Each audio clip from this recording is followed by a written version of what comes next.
Halo para pemirsa, investor yang budiman, ketemu saya Budi Setianto.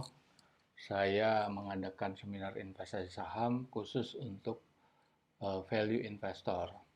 Jadi modul ini 3 hari dan saya harapkan eh, setelah Anda mengikuti promo daripada seminar ini bahwa seminar ini bukan dari dasar ya, tapi paling tidak Anda harus sudah mengerti saham ya, karena kita tidak membahas secara rinci lagi bagaimana saham itu, tapi kita sudah masuk kepada eh, esensi yang mungkin tidak mudah gitu ya. Jadi jelas di dalam eh, booklet atau flyer itu ada poster yang seperti ini. Yang kita pelajari ya poster ini sebetulnya. Jadi di situ kan Jeff Bezos itu kan pemilik Amazon. Beliau tuh pernah menjadi nomor satu dan kalau nggak salah sekarang nomor tiga lah. Pokoknya di bracket 5 besar orang terkaya di planet ini. Nah, Warren Buffett itu sejak tahun 94, berarti udah berapa ya? 94 kalau 95 udah 25 tahun lah ya. 25 tahun dia lebih berada di 10 besar orang terkaya. Nah, ini apa pertanyaan Jeff Bezos sederhana. Warren, your investing strategy is so simple. Why doesn't everyone just copy you? Kenapa nggak setiap orang bisa mengcopy? Karena kenyataannya dalam 25 tahun terakhir itu nggak ada yang mendekati dia. Menyamai nggak mungkin. Mendekati aja tidak ada. Karena yang masuk di bracket 10 besar, yang hanya bermain saham tuh nggak ada. Kecuali hanya satu orang tuh Warren Buffett aja. Apa jawabnya? Because nobody wants to get rich slow. Kita tahu latar belakang Warren Buffett itu dia mulai mengenal uang atau berbisnis itu di umur 11. Kalau nggak salah di umur 13 itu dia beli saham. Ya belum sampai pengetahuannya masih sangat basic sekali lah. Memang panjang sekali perjalanannya. Tetapi banyak juga orang yang perjalanannya panjang nggak bisa nyamain dia. Nah sebetulnya apa sih masalahnya? Nah ternyata memang kalau dibilang your investing strategy is so simple. Artinya sebetulnya bisa dipelajari ya memang ada bukunya. Kenapa nggak bisa? Orang-orang yang di benua sana, di benua Amerika tentunya, tempat negaranya Warren Buffett, itu kan semua atribut, semua publikasi, semua textbook terkait sama Warren Buffett itu komplit semuanya karena dia tokoh 30 tahun yang masuk di dalam 10 besar terkaya di dunia. Dan kalau nggak salah dia 2 tahun sempat menjadi nomor satu. Nanti kita lihat ada ininya lah datanya atau videonya. Nah ini modul ini yang kita mau pelajari pertama adalah filosofi sikap dan perilaku. Inilah yang membuat Warren Buffett itu stand out. Dia tidak bisa dikalahkan oleh siapapun karena dia mempunyai 3 ini. Filosofi sikap dan perilakunya ini adalah sesuai atau yang dibutuhkan atau sebagai syarat untuk dia menjadi sukses seperti dia. Nah, mungkin kalau kita yang berada di Indonesia, pasar modalnya nggak seperti di Amerika. Tapi paling nggak jadi Lo Keng Hong lah gitu.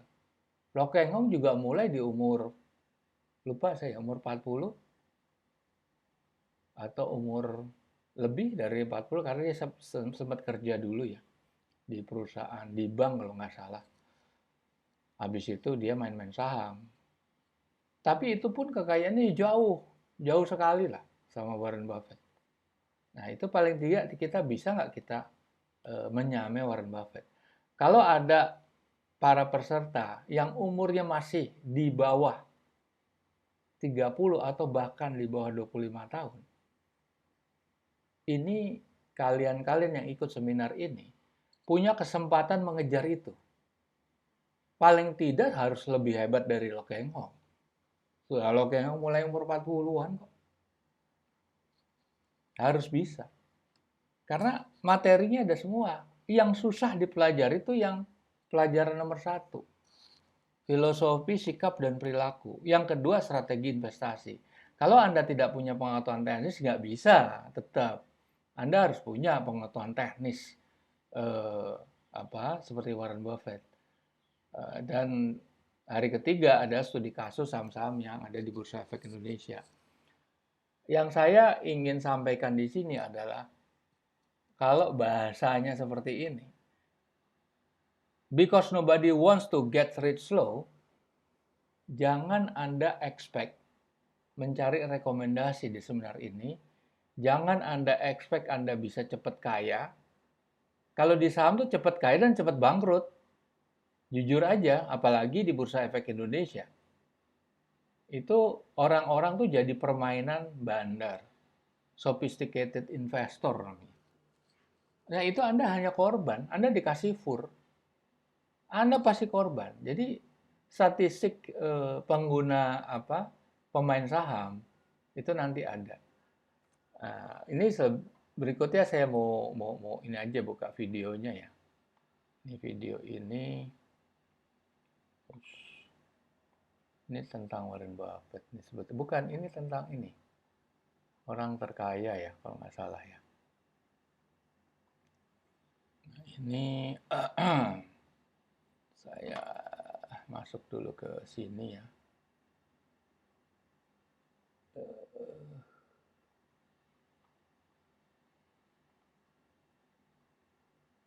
Masuk ke Chrome.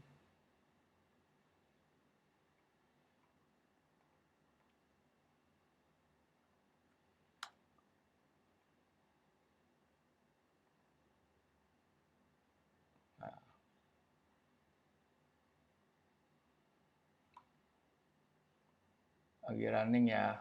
Oke.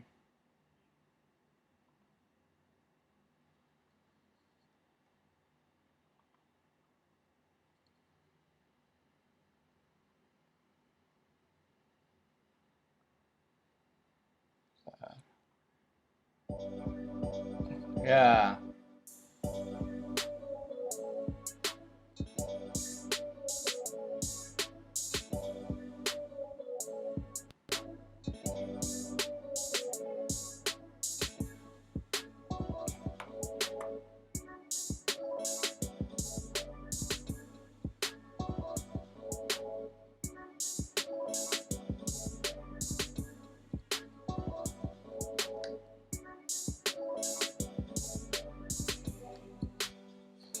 Nah, tahun 94 kelihatan Warren Buffett baru masuk tuh kan. Udah langsung di urutan keempat ya, 95. Terus naik-naik terus. Nah, dia masih tetap di bawah Bill Gates. Ya, Bill Gates wajar dia menciptakan sesuatu. Warren Buffett tidak menciptakan sesuatu. Dia hanya trading saham. Atau investasi saham lah. Bahasa kerennya. Sebetulnya dia tetap menjual juga kan.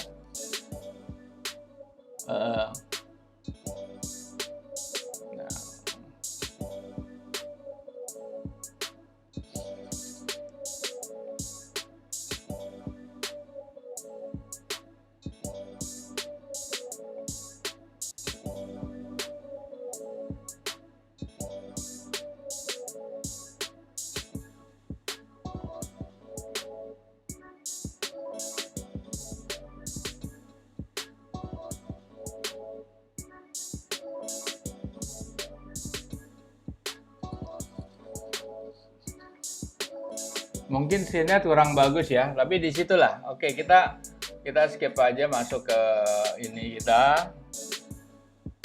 Jadi di situ jelas lah, di situ clear banget ya di situ bahwa sampai di akhir ini pun juga Warren Buffett tetap menjadi 10 orang terkaya. Oke, Sebentar. Ini. Oke, saya bilang tadi kan so simple ya, kan bisa dipelajari. Ini ada bukunya. Kenapa nggak bisa gitu loh dipelajari? Itu mudah sekali. Ada bisa bisa dipelajari gitu, ya kan? Kenapa nggak bisa begitu ya?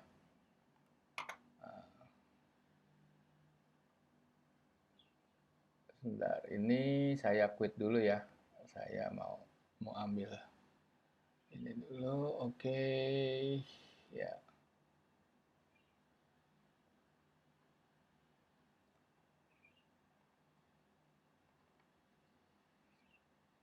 oke. Ya ini ada bukunya ya, dari Warren Buffett ada bukunya. Jadi Warren Buffett itu menganut dua guru. Jadi dia berguru kepada dua orang yaitu Benjamin Graham dan Philip Fisher. Benjamin Graham tuh jelas yang berdominasi, dia menyatakan tuh 85% dari eh, gaya atau strategi investasinya itu mengikuti Benjamin Graham. Benjamin Graham itu menghitung nilai wajar, intrinsic value. Nah, 15% itu berasal dari filosofinya Philip Fisher di bukunya Common Stock and Uncommon Profit. Ini buku-buku sulit sebetulnya. Bukan buku-buku yang mudah untuk dimengerti ya. Apalagi bahasa Inggrisnya bahasa Inggris klasik. Ini kan karangan tahun 1930-an. Kalau Philip Fisher tuh mungkin tahun-tahun 70 lah. Jadi memang ada evolusi yang tadi Warren Buffett itu 100%. Itu dia menganut Benjamin Graham. Sekarang itu Warren Buffett udah sejak tahun 70-an, sejak ketemu Philip Fisher, itu dia berubah filosofinya 15% itu dia menganut atau mengacu pada ajarannya Philip Fisher. Nah ini ada buku e-book karangan saya, itu adalah summary dari pelajaran Benjamin Graham yang diikuti Warren Buffett selama 50 tahun. Dan juga intisari pelajaran dari Philip Fisher yang diikuti Warren Buffett selama 50 tahun. Lebih dari 50 tahun. Nah itu adalah summary dari intelligent investor. Kalau security analysis itu sebetulnya lebih menghitung ya. Lebih menghitung valuasi. Nah, nanti akan kita pelajari di hari kedua, itu adalah menghitung valuasi. Bagaimana cara menghitungnya?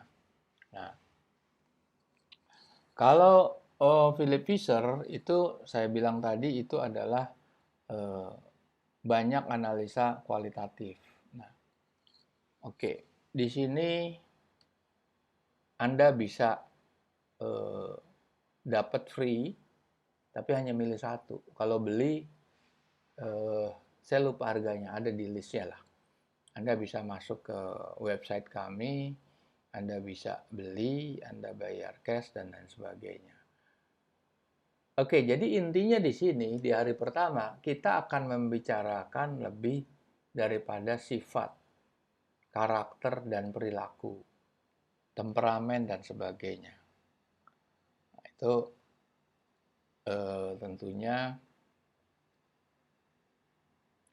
kita harus tahu bagaimana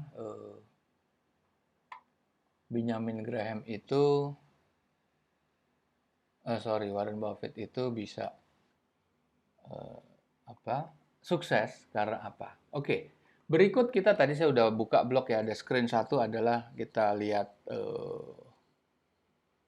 salah satu kita lihat chart ya, nanti kita maju ke arah situ lah. Tapi oke, kita lihat kondisi pasar modal di dunia. Ini hampir sama loh, terutama di Indonesia ini. Tapi di seluruh dunia itu hampir sama. Yang disebut investor value atau value investor itu hanya 10%. 90% itu spekulan. Makanya sebetulnya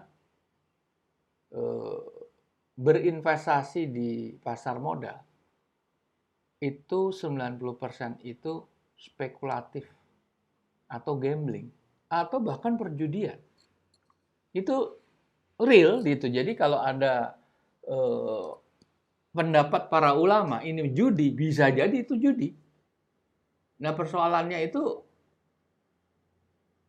ini kan ini real, nggak seperti roulette main di Las Vegas ya. Ini free. Sorry, ini real, ini real datanya. Saham itu dibaliknya ada emiten. Emitennya siapa? Astra. Emitennya Bank Mandiri. Kan clear. Fisiknya ada. Kantornya ada. Pegawainya ada. Cabang-cabangnya ada. Dan besar lagi. Nah, cuma bervariasi kan. Emiten di bursa saham itu bervariasi. Ada yang besar, ada yang kecil, dan lain sebagainya. Nah, pemain di pasar modal itu melakukan pada dasarnya dua analisa, fundamental dan teknikal. Nah, kita ini pada malam ini adalah belajar fundamental. Fundamental yang mana? Fundamental ada juga, ada tiga jenis fundamental. Fundamental yang umum, ya analisa terbatas, sangat mendalam. Terus fundamental kualitatif, yang tidak bisa menemukan target price atau kira-kira aja target price-nya. Bukan real menghitung ya. Nah, stock valuation calculator. Nah, nanti kita jelaskan. Ini adalah yang saya anut karena saya adalah kreator dari aplikasi penghitung nilai intrinsik namanya Easy Stock. Anda bisa download di Google Play Store, ini mobile application ya. Baru running di mana? Di Google Play Store, baru running di Android ya. Nah, itu menghitung. Dan pahamnya, rumusnya, formulasi Benjamin Graham. Oke. Nah, seperti Anda ketahui, ini formulasi yang kami buat sebagai dasar dari perhitungan nilai wajar di Easy Stock itu adalah benar-benar mengambil formulasi dari bukunya Benjamin Graham adalah Security Analysis. Ini bukunya ada sekitar 800 lembar ini. Nah, ini diambil dari sini. Dan ada buku dikombinasi dengan buku Warren Buffett Way.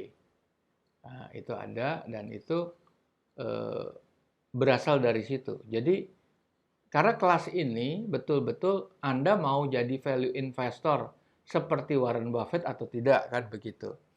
Nah, apa rahasianya gitu. Ini bukan cari kaya secara cepat, instan, dijual berapa, dibeli berapa, oh nggak bisa. Kalau Anda mengharap itu, mungkin Anda sebaiknya tidak ikut kelas ini. Karena Anda nggak akan memperoleh itu. Yang Anda peroleh di kelas ini adalah teknis daripada valuasi saham, dan yang lebih penting adalah di hari pertama ini, sikap perilaku filosofinya daripada value investor yang betul-betul kami ekstrak, kita summary dari publikasi-publikasi terhadap Warren Buffett yang banyaknya bukan main. Karena manusia ini sangat fenomenal gitu. Jadi setiap orang, setiap media akan berusaha cari tahu. Warren Buffett itu nggak pernah nulis buku, tapi bukunya ditulis banyak orang yang dia tidak akan mengendorse. Ya terserah kalau mau nulis. Dia tidak mau berkomentar, dia tidak akan melarang, tapi silakan nulis. Buat apa orang cerita bohong tentang Warren Buffett? Orang dia terbukti nggak ada bisa menyamai dia selama 30 tahun. Nah, gitu. Oke, tadi kita bicara pasar saham, ya seperti ini nih.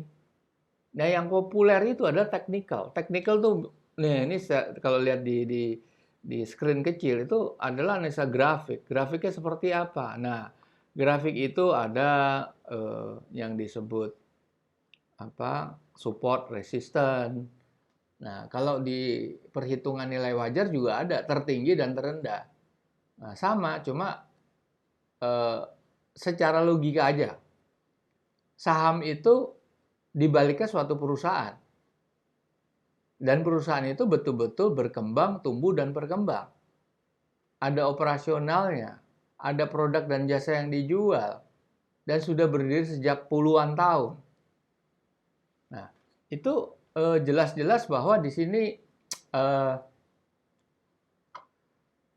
kita, kalau kita mau berpikir secara jernih, secara logis, kan kita membeli saham itu sama dengan membeli perusahaan.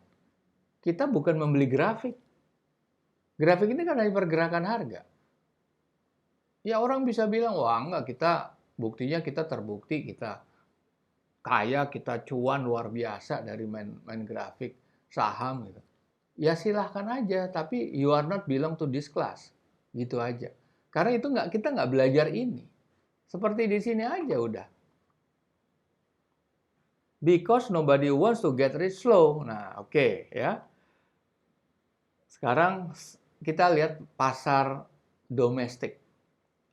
Jumlah investor pasar modal ini naik luar biasa di akhir tahun lalu, ada 7 juta lebih. Jumlah ini naik 84% daripada periode 2020 yang hanya 4 juta. Luar biasa sebetulnya minatnya. Karena apa? Di pasar modal sekarang, yang kalau nggak salah di tahun 2016 itu masih 500 sahamnya. Sekarang udah hampir 800 saham yang listed ya. Nah, artinya banyak perusahaan-perusahaan private menjadi perusahaan publik, yaitu melewat mekanisme floating atau IPO, Initial Public Offering. Oke. Nah, ini ada statistik ya, jumlah investor pasar modal tadi 6 juta, sekarang udah 7 juta setengah lah bulan November tahun lalu. Jadi sebetulnya intinya apa ya? Intinya adalah mungkin pandemi juga, jadi orang yang eh, tidak bisa berdagang secara real eh, atau secara nyata, karena semua di lockdown ya, semua dibatasi, ada PPKM dan lain sebagainya. Jadi pengusaha-pengusaha itu lebih baik menutup operasionalnya, dan dia mengalihkan sahamnya dengan masuk ke pasar saham. Oke, tapi kita lihat dulu ininya, statistiknya ya. Sebetulnya, nah ini data Agustus 2021 ya. Siapa yang paling banyak bermain saham? Yang paling banyak bermain saham itu pegawai swasta, negeri, atau guru. Dan yang paling bangkrut ya ini. Saya jelaskan, ini real. Yang paling bangkrut tuh ini. 34% ya. Nah, pengusaha tuh cuma 13%, 14%. Pelajar ada. Nah, kenapa saya bilang paling bangkrut di sini? Karena mereka tuh bermain tidak tahu caranya bermain saham. Mereka hanya ikut-ikutan, hanya follower, lihat grup investor saham, lihat sosial media, itu sama sekali bohong semua. Ya artinya gini, artinya pasar itu sebetulnya kan saya tadi bilang di sini ya. Di sini kan dikuasai oleh 10% investor, value investor, yang real investor. Jadi 10% itu numbernya ya, orangnya. Tetapi uangnya itu bisa 50% lebih dari uang yang beredar tuh di pasar modal dikuasai oleh value investor. Cuma mereka itu kan nggak pernah mau gembar-gembor. Mereka bermain semua di belakang layar. Ini 10% ini, kalau bahasa ininya, bahasa pasarnya, ini adalah bandar. Kalau bahasa ilmiahnya namanya sophisticated investor. Jadi mereka sebetulnya yang menggerakkan pasar tuh mereka dengan apa? Dengan banyak hal lah. Mereka buang rumors ke sini, rumors ke sana. Mereka invest di dalam jumlah besar di beberapa sekuritas. Kalau mereka kan dananya luar biasa, bukan seperti yang ini pelajar, ini pegawai itu cuma berapa nih? Jumlahnya banyak mereka. Tapi mereka tidak bisa mendapat red carpet seperti sophisticated investor. Karena dia sekali masuk miliaran. Nah, mereka itu cuma jutaan kan, bahkan cuma puluhan juta. Mereka bisa miliaran, puluhan miliar, bahkan ratusan miliar. Nah, makanya banyak terjadi saham-saham yang naik itu luar biasa, gila-gilaan. Nah, seperti contohnya ini deh. Anda mau kan punya investasi saham ini baru berapa ya? 3 bulan. 1 bulan 10 sama bulan 1. Untungnya 2 kali lipat. Anda punya uang 100 juta, 3 bulan kemudian 200 juta. Siapa yang nggak mau? Anda punya uang 1 miliar, 3 bulan kemudian jadi 2 miliar. Siapa yang nggak mau? Ini sahamnya Bekasi Asri Mulyana, ini contoh aja. Nah, ini ada yang lebih pendek lagi. 1 bulan. 1 bulan lebih. Nggak 1 bulan malahan ini. Ini naik 3 kali lipat ini. Ini Anda beli di sini, naik di sini. Cuma masalahnya, itu kan pergerakan harian. Anda bisa oke aja kalau Anda ingin yang seperti ini, ya jangan masuk kelas ini. Kelas ini tidak menjamin apa-apa, tidak merekomendasi apa-apa, tidak memberikan harapan, gimmick dan segala macam. Kita bicara pahit di sini. Tetapi pahitnya Warren Buffett dia nggak ada yang ngalahin kok selama 30 tahun. Nah, harus bisa berpahit-pahit seperti manusianya, tipenya Lo Keng Hong, Warren Buffett. Nah, di situ. Siapa yang nggak mau? Ya semua orang mau pasti. Nah, oke. Nah, ini value-nya tahun 2020, 21 pasti naik nih. Saya belum nggak ada grafiknya aja, belum ada data. Belum sempat. Indeks naik terus. Nah, yang penting di sini saya mau menjelaskan adalah korelasi daripada indeks harga saham dengan government bond. Government bond itu apa sih sebetulnya? Government bond itu pasar uang. Kalau saham itu pasar modal atau capital market. Government bond money market. Lihat ya, itu orang membeli obligasi. Obligasi government bond itu adalah surat utang negara. Nah, itu kalau Anda mau cari, itu bisa di sini. Carinya itu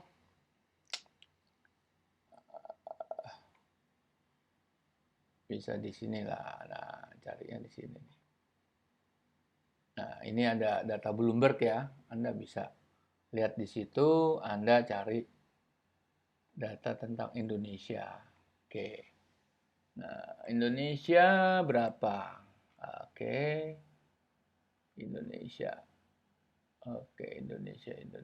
Nah, oke. Ini rumusnya selalu berlawanan, pasar modal dan pasar uang. Money market dan capital market. Ini aja udah. Kalau capital market atau money market government bond yield 10 tahun tenornya, yieldnya ya 10 tahun tenornya itu turun, otomatis bursa saham naik. Tetapi mereka berfluktuasi ya, tidak semata-mata turun langsung naik, nggak juga. Tapi di dalam jangka sebetulnya nggak panjang, tapi katakan kalau dia turun seperti ini. Nah, ini kan kalau nggak salah nih, kalau di gambar tadi, itu coba saya balik lagi ke sana ya. Saya masuk ke scene yang ini. Ini kalau kita lihat ini, di sini. Ini kan waktu COVID nih. Waktu COVID dia turun drastis, sahamnya ya jeblok abis, government bond yield-nya naik. Karena apa? Itu switching, perpindahan uang. Orang ini kan Kalau turun kayak gini, orang pasti jual saham ya. Buang, semua dibuang kepemilikannya, sahamnya dibuang, terus dipindahkan ke pasar modal, pasar uang, yaitu government bond, surat utang negara, masuk ke situ. Surat utang negara ini tenderkan tiap hari oleh pemerintah, oleh Bank Indonesia. Pesertanya itu adalah global investor. Jadi di sini yield daripada government bond, terutama yang maturity-nya, tenornya itu 10 tahun, itu menjadi benchmark. Benchmark terhadap ease of investment. Benchmark daripada menarik atau tidaknya investasi di suatu negara. Kalau dia naik, ini kan turun kan, orang jual sahamnya kan. Nah pada saat dibuang ini udah nggak menarik, saham itu pada ditinggalkan orang, sementara orang pindah ke pasar uang. Nah di sini orang buang semua, orang takut nih, panik selling semuanya di sini. Nah orang pindah semua ke sini uangnya. Dan ini bunganya jauh lebih kecil. Bukan bunganya. Returnnya jauh lebih kecil dari saham. Tapi kalau saham lagi begini ya returnnya hancur ini. Nah, di sini sebetulnya berbeda sama value investor. Value investor tuh justru melihat harta karun tuh saat ini. Karena dia beli dengan harga murah, perusahaan yang fundamentalnya bagus. Nah, itu.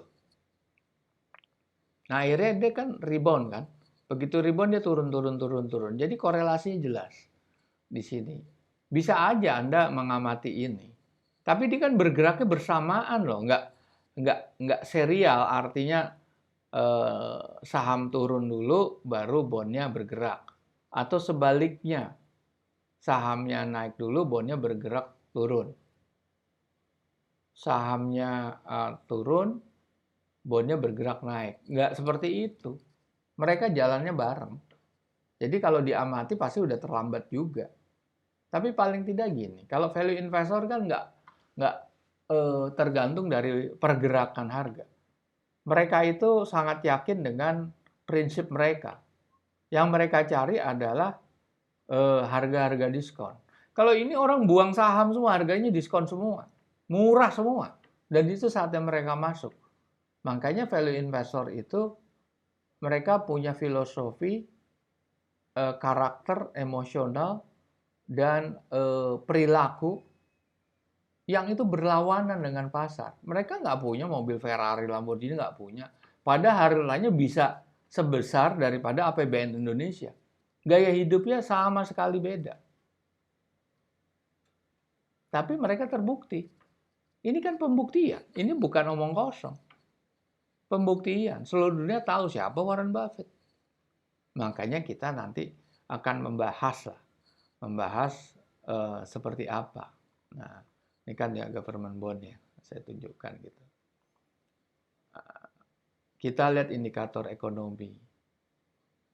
Ya ini ekonomi sudah mulai pick up ya, mulai pulih.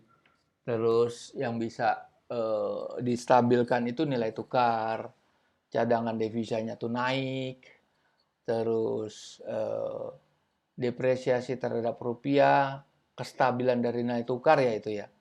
Terus inflasinya juga tetap single digit. Ini sebetulnya suatu kerja yang ya baiklah dari pemerintah ya. Dari tim keuangannya itu luar biasa bagus. Dalam kondisi pandemi ini dia bisa mengatasi kestabilan ekonomi. Itu luar biasa.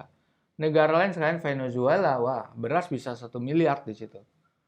Negara lain seperti negara Afrika, itu luar biasa. Itu hancur-hancuran. Karena Filipina hancur. Ya jadi, nah ini berikut ini saya cuma menunjukkan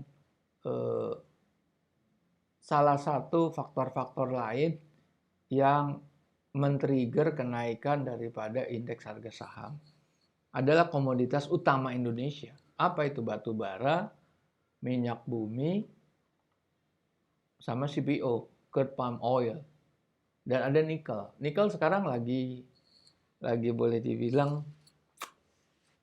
lagi primadona karena ini eranya green energy, mobil listrik, bikin baterai listrik dari litium, itu bahannya nikel. Nah, tapi balik lagi, untuk sahamnya kan lain lagi. Sahamnya tergantung murah atau tidak. Sekarang Anda berawal dari suatu aktivitas mencari industri yang lagi punya tren bagus. Benar, itu betul sekali. Anda melihat industri yang punya prospek ke depan. Anda melihat bisnis yang punya kinerja yang bagus, saham-saham atau emiten lah. Di belakang saham kan pasti emiten. Perusahaan-perusahaan yang punya prospek yang bagus. Perusahaan-perusahaan yang selalu tumbuh dan berkembang. Selalu mencetak laba yang naik. Pertanyaannya apakah sudah mutlak harus dibeli? Tunggu dulu. Anda beli mobil, ini still ya. Anda beli mobil, kalau udah di pasar modal, itu namanya secondary market, itu udah barang bekas semua. Kalau barang baru tuh IPO. Anda beli sebelum masuk ke pasar, sebelum listing, itu namanya Anda beli IPO. Nah, sekarang saya bicara mobil bekas. Anda beli katakan Avanza tahun berapa? 2020.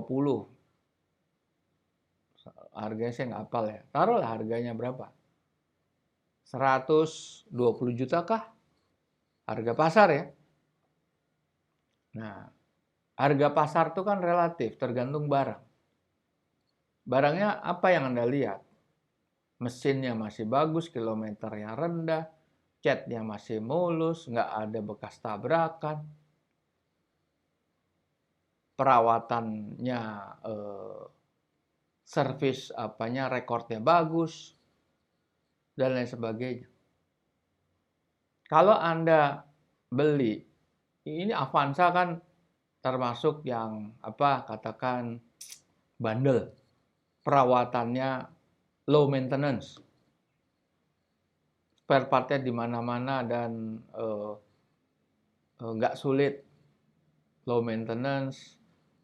Kalau mobil bekas itu juga kita harus lihat maintenance. Kalau mobil baru kan 3 tahun free aja, makainya juga sembarangan juga nggak ada masalah. Tapi kalau mobil second, sama seperti di saham tuh adalah mobil second. Yang harus Anda perhatikan ya itu. Yang harus Anda perhatikan ya istilahnya, betul tidak saham-saham itu sesuai dengan harganya. Buat apa Anda beli mobil bagus tapi harganya mahal? Kalau mau beli mobil ya beli aja mobil baru di dealer gitu. Tapi kan bisa aja Anda ingin looking for bargain price, diskon price gitu kan. Nggak ada namanya diskon price harga mobil baru tuh nggak ada. Yang ada adalah mobil bekas. Mobil bekas tergantung bagaimana Anda bisa meneliti. Yang tadi seperti low mileage, seperti bodinya mulus, catnya bagus, semua original dan segala macam, itu perawatannya teratur. Nah itu kan aspek-aspek atau faktor-faktor parameter-parameter utama di dalam Anda melakukan pembelian mobil. Di saham pun seperti itu gitu. Oke, tapi itu banyak kita bahas nanti di teknis dari kedua. Sekarang kita mau lihat Warren Buffett itu siapa. Riwayat singkatnya nih, di umur 11 dia sudah membeli saham. Dan dia mendapatkan hikmah karena ya anak umur 11 kan dapat cuan paling senang. Dia jual tapi terlalu cepat menjualnya. Habis itu naiknya luar biasa. Nah, kedua di umur 13. Dia dagang yang lainnya, bukan cuma saham. Saham kan rugi dia di sini. Dia takut rugi, dia jual cepat-cepat. Akhirnya dia untungnya nggak seberapa. Ya, akhirnya dia mengalihkan fokus usahanya ke bisnis-bisnis yang lain. Jadi lo perkolan kan nggak perlu modal. Anda kan dibayar tenaga Anda. Atau menjual lembaran lotre. Ini bukannya Anda, si Warren Buffett tidak punya uang, orang anak kecil mana punya uang. 13 tahun dia kan cuma jual lembarannya aja. Ya dia jual atau dia dititipkan dapat komisi atau dia dapat spread, whatever lah. Jadi prinsipnya dia udah mulai dari usia yang sangat dini dan dia pernah mengalami kerugian atau tidak untung lah pada dasarnya karena buru-buru melepas sahamnya karena banyak faktor-faktor X yang membuat dia secara emosinya terganggu lah. Kemudian dia tidak pernah menerapkan prinsip beli saham, tapi prinsip beli bisnis. Memang begini, di value investor Anda tidak membeli selembar kertas saham, yang Anda beli adalah perusahaannya. Nah, Warren Buffett itu selama 40 tahun itu hidup di rumah yang sama. Bayangin aja. Kekayaannya kan berapa sih? 1000 triliun atau berapa ribu triliun kalau dirupiahkan. Udah nggak, yang jelas dia sudah apa ya? Sudah berada di bracket 10 besar. Udah luar biasa lah kayaknya. Ibaratnya mau beli Pulau Lombok pun bisa dia. Atau Pulau Bali mungkin kalau dijual gitu. Nah, dia hidup sangat sederhana. Dia bekerja menjadi analis di Graham Newman Corp, yaitu gurunya itu Benjamin Graham. Benjamin Graham adalah dosen atau guru besar di di sekolahnya Columbia University, dan dia adalah profesor finance. Dia pengarang buku Security Analysis. Seluruh yang Anda akan terima di dalam seminar ini adalah filosofi Benjamin Graham secara teknisnya ya. Tapi Benjamin Graham tuh nggak pernah sesukses muridnya. Ya muridnya ini bergayanya luar biasa sederhana. Benjamin Graham tuh masih suka perempuan. Warren Buffett nggak suka perempuan. Jadi akhirnya dia itu bisa memaintain kayanya luar biasa gitu. Nah kemudian setelah bekerja sebentar jadi analis, dia mendirikan partnership. Namanya Buffett Partnership. Itu selama ya tahun 56 sampai 69. Jadi ada berapa ya? 13 tahun ya. Dia menutup. Dia bubarin padahal dia mendapatkan keuntungan yang besar di situ. Dan dia start bisnis sendiri dengan keuntungan yang dia peroleh, dia beli perusahaan Berkshire Hathaway. Nah, perusahaan Berkshire Hathaway. Oke. Oke, berikut. Nah, ini ada kita masuk ke pembicaraan inti ya. Filosofi, sikap, dan perilaku. 4 aturan dari Warren Buffett. Dia punya istilahnya fondasi dari kehidupannya dia. Pertama, konsep pertama adalah bayarlah Anda lebih dahulu. Yang dalam pengertiannya investasikan sebagian dari penerimaan atau gaji atau komisi atau apapun yang Anda peroleh. Itu Anda investasikan dulu. Dan dari situ Anda betul-betul hidup daripada sisanya. Ya tentunya waktu Anda melakukan investasi, Anda juga harus memperhitungkan hidup yang paling basic, yang paling sederhana. Dari berapa? Misalnya Anda berpendapatan 10 juta. Yang paling basic Anda bisa hidup dengan angka berapa? Bisa Anda bisa hidup dengan angka 3 juta per bulan. Dan 7 jutanya diinvest setiap bulan. Kalau pendapatannya 10 juta. Kalau Anda punya other source of income, itu sama juga. Modelnya bisa 70-30 atau paling enggak 50-50. Ya kalau pendapatannya Anda besar, Anda semakin besar yang Anda investasikan daripada yang Anda spending untuk kebutuhan Anda pribadi dan keluarga. Gitu. Yang kedua, tidak perlu boros. Jangan belanja yang tidak perlu. Jadi dia tidak punya pakaian merek, tidak tertarik kepada gadget dengan model terbaru, laptop terbaru, sepatu, pakaian, dan lain sebagainya. Dia tidak tertarik sama sekali. Buat dia hanya apa yang dia perlukan, yang dia butuh untuk menunjang perjalanan atau aktivitasnya dia. Hanya itu. Semua yang dia lakukan itu murni untuk berinvestasi. Nah, nanti Anda akan lihat gaya hidupnya itu ternyata tidak akan pernah berubah. Luar biasa itu tidak berubah gaya hidupnya. Jadi si Warren Buffett itu kalau di awal-awal dia berhemat, semua pengusaha itu juga begitu, di awal-awal berhemat ya. Itu suatu hal yang wajar lah. Karena dia harus menyisihkan penghasilannya untuk modal investasi supaya uang itu berkembang. Uang itu jadi tumbuh, ya kan? Tumbuh dan berkembang. Tetapi nyatanya begitu dia menjadi, kan ada step ya, dia milioner, terus jadi bilioner, dan menjadi orang terkaya di dunia. Hidupnya masih sama. Itu yang nggak bisa dilakukan oleh semua orang yang melakukan bisnis yang kurang lebihnya sama dengan Warren Buffett, hanya dagang saham. Itu. Nggak ada yang bisa. Tidak ada yang mampu, terus duitnya dikemanain?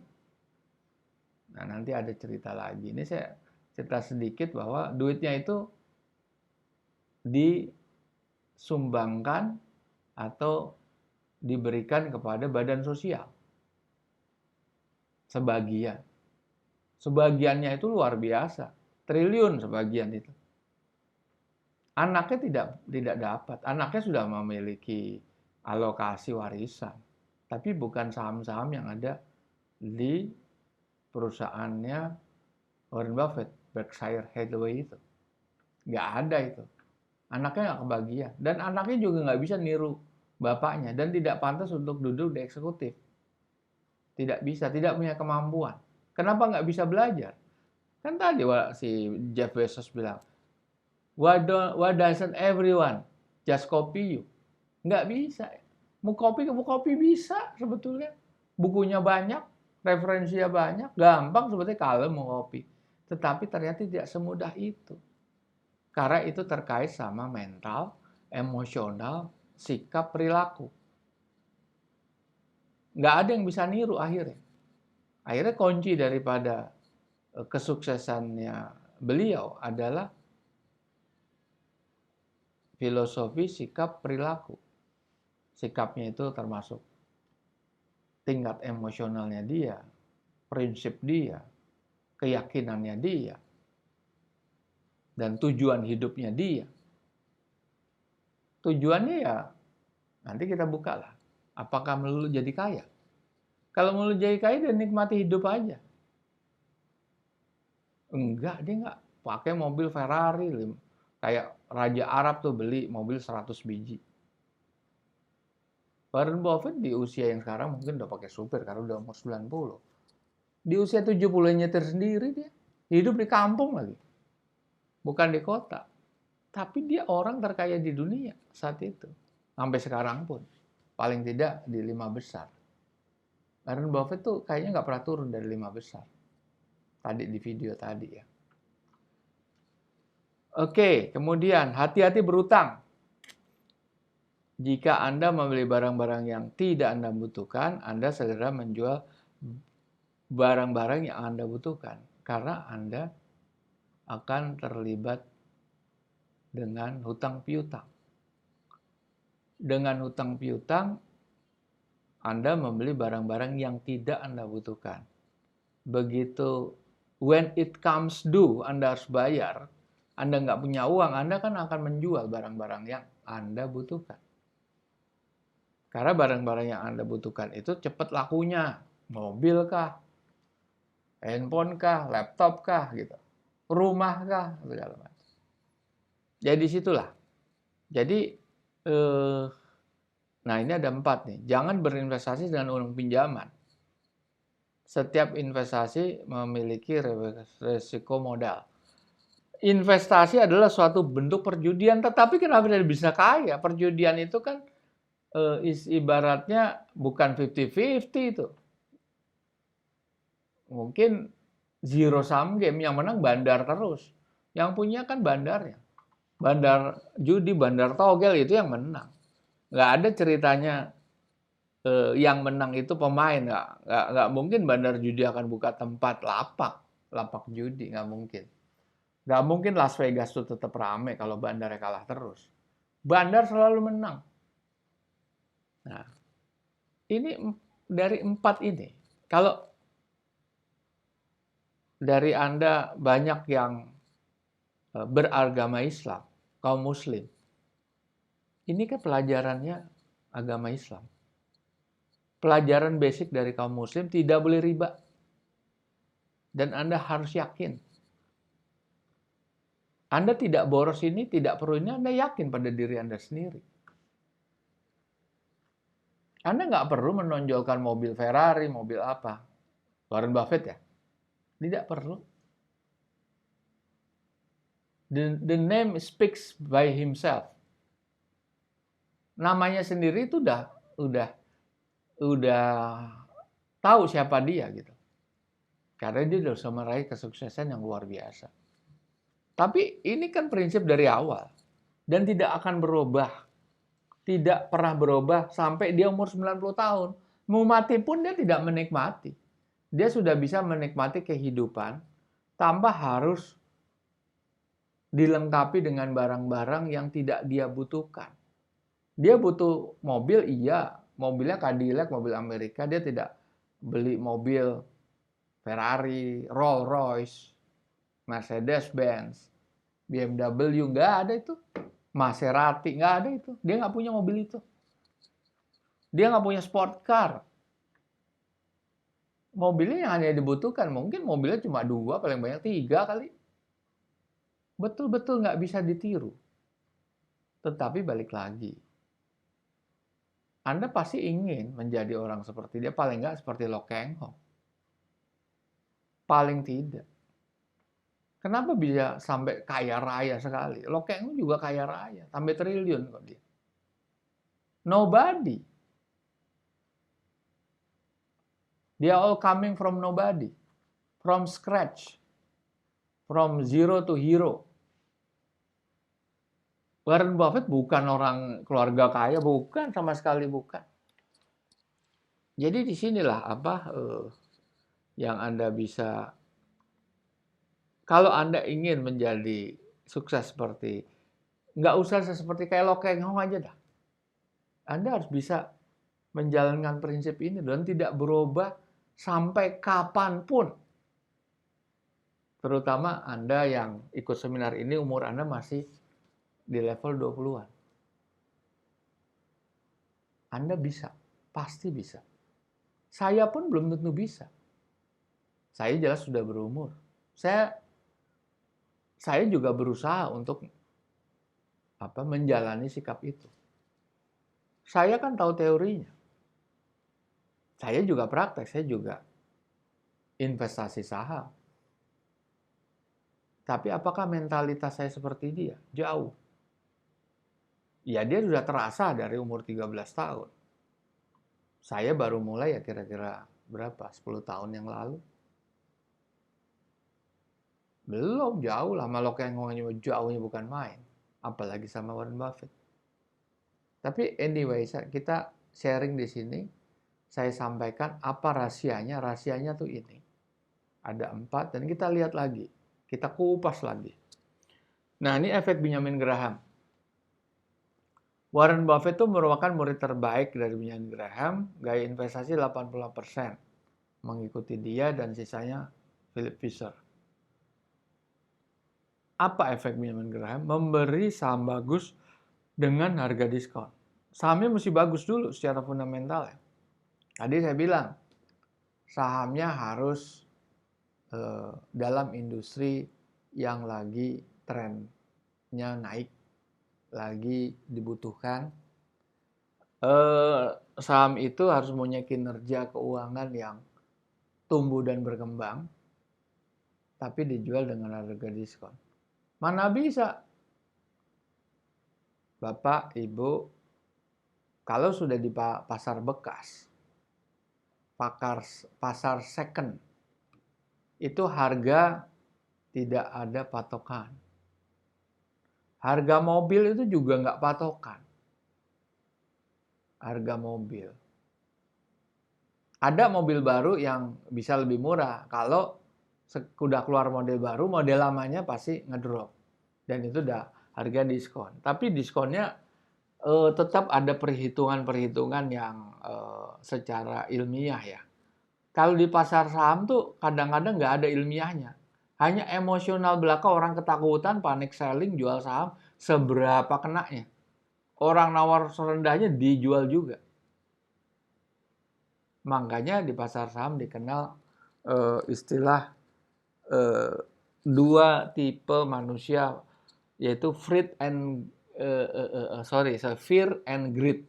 Takut dan rakus, takut dan serakah, takut dan tamak. Nah, orang takut itu pasti jual. Orang tamak itu membeli terus saat barang naik tuh dibeli terus. Padahal itu sudah over value, udah kemahalan. Oke. Membeli saham bagus dengan harga diskon. Kedua, membeli saham yang sedang diabaikan oleh pasar karena berita negatif. Sentimen negatif, wah lagi kasus ini, lagi dituntut ini. Ada itu. Saham bagus tapi dituntut. Ya kalau sekarang begini, perusahaan kalau dituntut, ya orang bebas nuntut ya, polisi akan ngusut, media akan apa istilahnya akan meliput berita-berita itu, karena berita-berita itu harus diliput karena itu perusahaan publik. Nah, artinya itu jadi perhatian media dong untuk meliput dan mengekspos itu. Nah, perusahaan-perusahaan seperti itu belum tentu jelek. Dia dituntut karena apa? Karena bisa orang nuntut karena pelayanannya lagi jelek, atau ada keteledoran dari pegawai, atau salah kirim, atau apapun lah bentuknya. Dia dituntut. Tapi akan bertarung di meja persidangan. Dan belum tentu kalah perusahaan. Perusahaan dituntut, seorang penuntut, penggugat, tergugat itu kan belum tentu kalah. Nggak bisa. Penggugat pasti menang, nggak mungkin. Banyak penggugat yang kalah kok, banyak. Itu masih 50-50. Penggugat menang atau tergugat menang. Nggak mesti, itu nggak ada rumusnya. Dan kalau dirata-ratakan ya 50-50. Itu. Jadi nggak mesti ya di situ ya. Oke. Membeli saham yang sedang diabaikan pasar karena berita negatif. Kemudian, menemukan kesalahan harga, mispricing. Suatu saham yang diperdagangkan di pasar modal. Kesalahan itu bersifat acak. Kondisi itu tidak bisa terjadi secara otomatis. Anda tidak bisa menebak pergerakan pasar. Nggak ada orang, nggak ada dukun yang bisa. Tidak ada. Nggak ada perdukunan, nggak ada ahli pesugihan, nggak ada. Warren Buffett pun nggak bisa. Karena dia tidak melakukan prediksi seperti itu. Oke. Jadi kalau orang Islam jangan percaya dukun, jangan pergi ke orang pinter. Jadi seperti filosofi 4 ini ada filosofinya yang diajarkan Rasulullah. Oke, kita lanjut ya. Nah, karakter value investor. Menggali potensi terkuat dalam diri. Artinya apa? Di mana kekuatan kita? Kita punya skill apa di sini yang terkuat di dalam kita, digali terus. Mental, skill, spiritual. Skill kita di bidang apa? Hitung-hitungan, atau dianalisa apa kalau di saham ya analisa daripada perusahaannya, manajemennya, salesnya dan lain sebagainya lah. Menggali potensi terkuat dalam diri. Kita harus fokus sama diri kita. Jangan tergantung, oh si Anu beli itu, medsos beli ini, oh ini sukses ini. Kalau Anda lihat di Telegram, wah ini kalau saya lihat di Telegram ini gila-gilaan yang ada di Telegram. Mana Telegram saya nih? Nih. Ini isinya semua adalah bandar saham semua, gila-gilaan semuanya. Dari dukun saham, apa saham semuanya. Itu udah ngaco semua, udah pada gila semua saya bilang. Anda mau ngikut ini, silakan, monggo kerso. Anda ngikutin itu. Jangan berharap Anda bisa kayak Lo Keng Hong, nggak bakal bisa. Ini bohong semua ini, semuanya. Ya terserah kalau bilang, oh nggak bisa saya untung dari situ, ya silakan. Tapi jangan, percuma Anda masuk kelas ini, nggak ada gunanya. Kelas ini nggak menjanjikan seperti yang ada di sini, nggak ada. Ini gila ini, ratusan ini, peserta juga nggak tahu ribuan kali. Nah, gitu. Nah, ini kedua sikap value investor. Menikmati hidup dengan do nothing, ini gila ini. Kalau di pasar saham tuh maksudnya begini. Do nothing itu artinya, anggap gini lah, pasar saham itu kan tempat trading ya, seperti pasar induk. Kalau Anda nggak buka lapak, Anda harus ke pasar induk tiap hari kan, harus dagang terus tiap hari kan. Tapi kalau prinsipnya value investor seperti Warren Buffett, dia do nothing, nggak ngapa-ngapain, nggak ngapa-ngapain kaya. Yang luar biasa kan. Maksudnya tidak ngapa-ngapain, dia tidak terlalu aktif masuk ke trading saham. Tidak melakukan trading. Dia cuma beli selesai. Tetapi bukannya berarti nggak ngapa-ngapain. Do nothing itu, do nothing di pasar saham.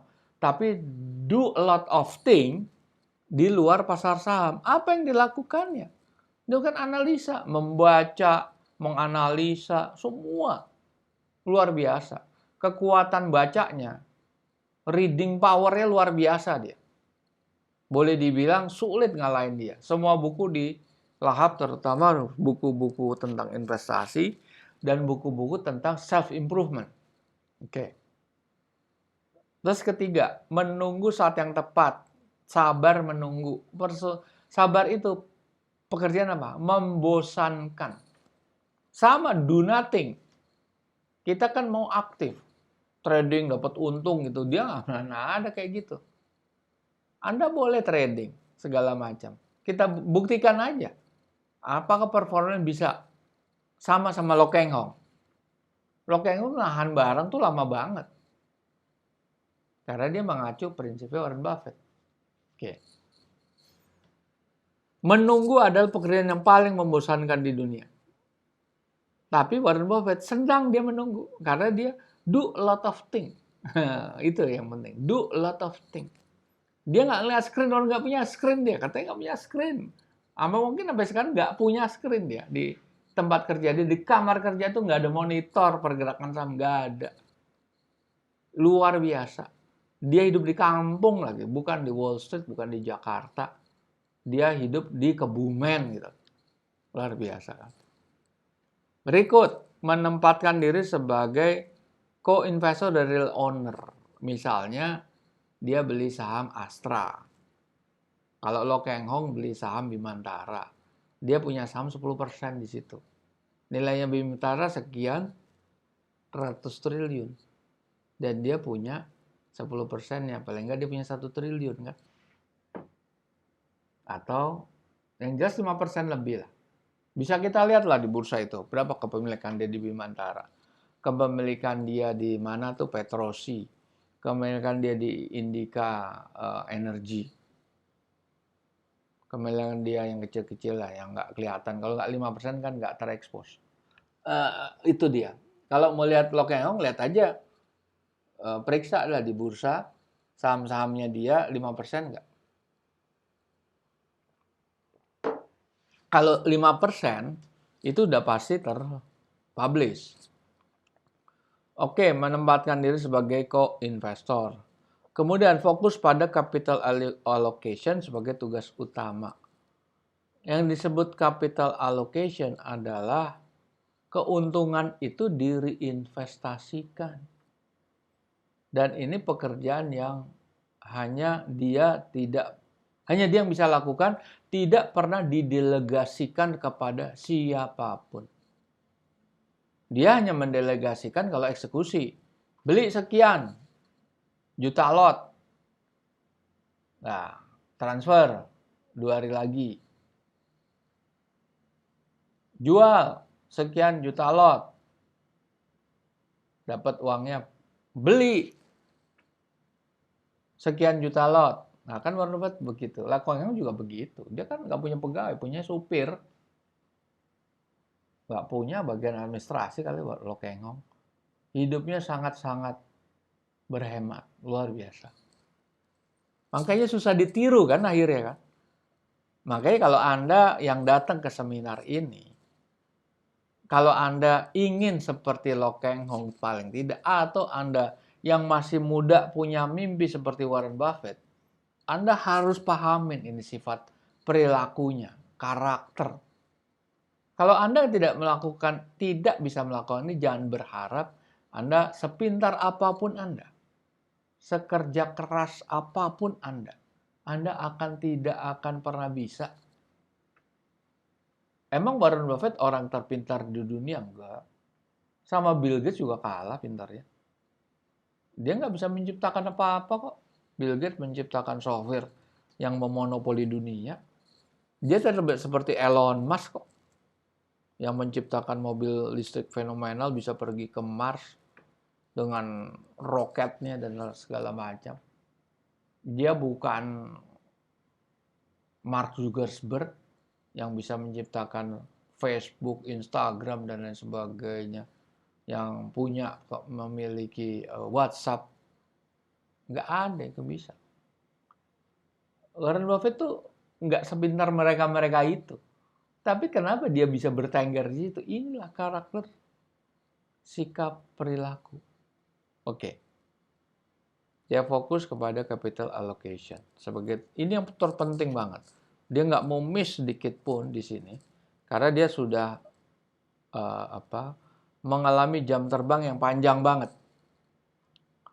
Oke, tidak cepat mengambil keputusan yang strategis. Artinya dia betul-betul sangat sangat-sangat hati-hati. Segala aspek itu ditinjau, dianalisa, diteliti, dikomparasi, diuji, dan lain sebagainya. Pekerjaan yang sangat-sangat membosankan. Pekerjaan yang perlu dedikasi, ikhtiar, perlu konsisten, istiqomah, kekuatan mental yang luar biasa. Tidak cepat mengambil suatu keputusan. Makanya dia nggak pernah lihat screen yang ada, wah harga lagi naik lagi gitu, cepet-cepet, enggak juga. Makanya dia kan beli ada harga yang under value, yang murah. Senaik-naiknya dia kan nggak akan beli di harga yang paling bottom, nggak ada dia. Dia juga tidak pernah menjual di harga yang paling tinggi. Dia tidak terpengaruh daripada pergerakan harga di situ. Main saham tapi nggak ngeliat grafik saham. Luar biasa ya.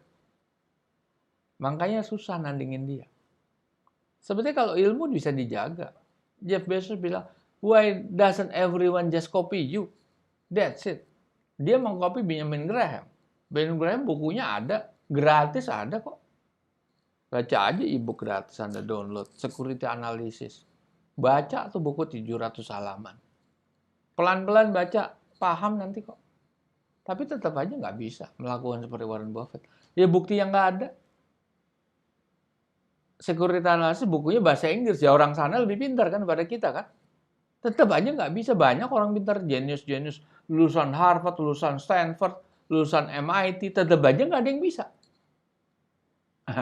Oke. Tidak buang waktu atas bisnis yang sulit dipahami. Tapi dia akan melakukan suatu action di mana menghindarinya. Nah, di situ. Oke, berikut. Masih dalam karakter value investor. Pemahaman yang kuat terhadap masa lalu saham, sisi keuangan dan manajemen. Harus ada historinya, latar belakang. Kalau kita nggak belajar sejarah, kita nggak belajar daripada histori, statistik, daripada saham yang akan kita beli, itu namanya bunuh diri.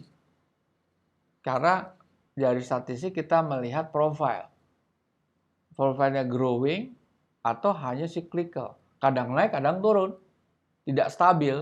Nah, itu sebetulnya yang penting di harga sekarang dia tetap di melakukan investasi itu, titik beratnya adalah di masa sekarang dan masa sekarang untuk ke depannya, untuk future.